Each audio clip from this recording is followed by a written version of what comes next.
What is going on, everyone? Welcome back to another video on the channel and welcome to what is the best 2 for Tuesdays deal you've ever seen.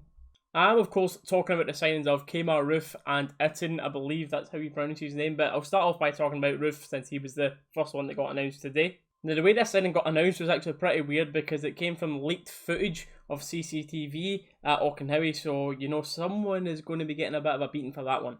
And boy oh boy was I excited about this signing. He's a player who's proven that he can score at the high level of the English Championship, so he should have no problem scoring against mid to low table SPL teams. He's also a player who's good with both feet, he's got a bit of pace about him as well, and he's known to being able to play a bit on the wings from what I've seen as well. This signing overall I'm really happy with, so let me know your thoughts about Roofe signing down in the comments below, but you always know it's a good sign that you've signed a decent player when you get people from the other side of the city going into a little bit of a meltdown when we'll actually manage to get this type of deal done.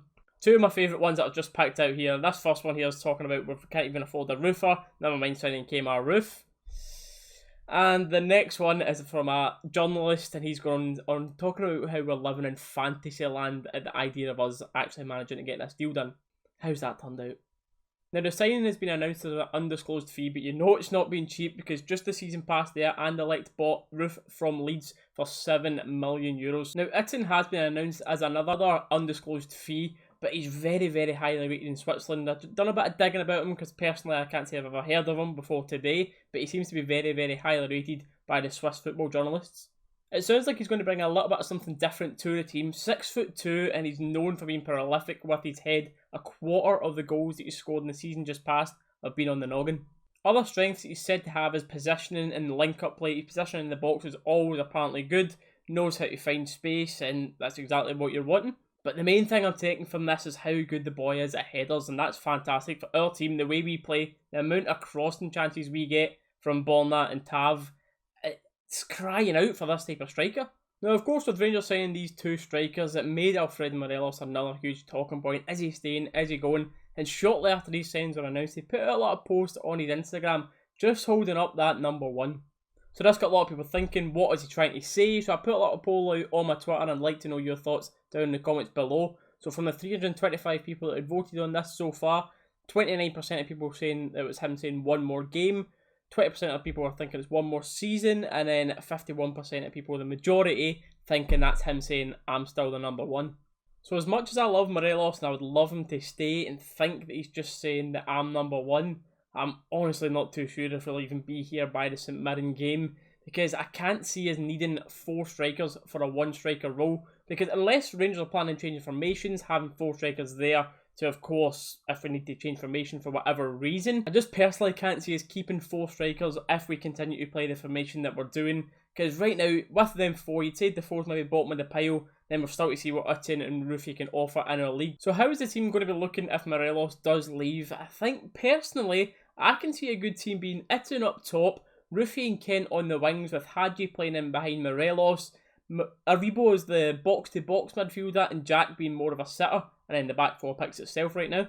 Now, as long as Itten and Roofe hit the ground running, I think that lineup adds a lot to us going forward this season. Having Jack as the one sitter, Aribo can go box-to-box. You've seen recently, as long as he continues his form, he can intercept the ball, he can drive it forward from that midfield area, and someone that I think could actually be really useful in that centre mid role. Hadji, of course, with his amazing range of passing, the eye for goal. Kemp with his intricate dribbling and speed out on the wing. You've got Roofe on the other side, a guy who's good with both feet, knows how to find the net, and you've got a big man, Itten, the big target man up top, who can finish on his own or finish these crosses, which we do get a lot of them into the box. Now, why I think that midfield 3 will work so well, with Hadji being the one going forward a lot more, Aribo being the box-to-box, and Jack being the sitter, is I just don't feel the need, why we need 2 holding midfielders playing in the league that we do.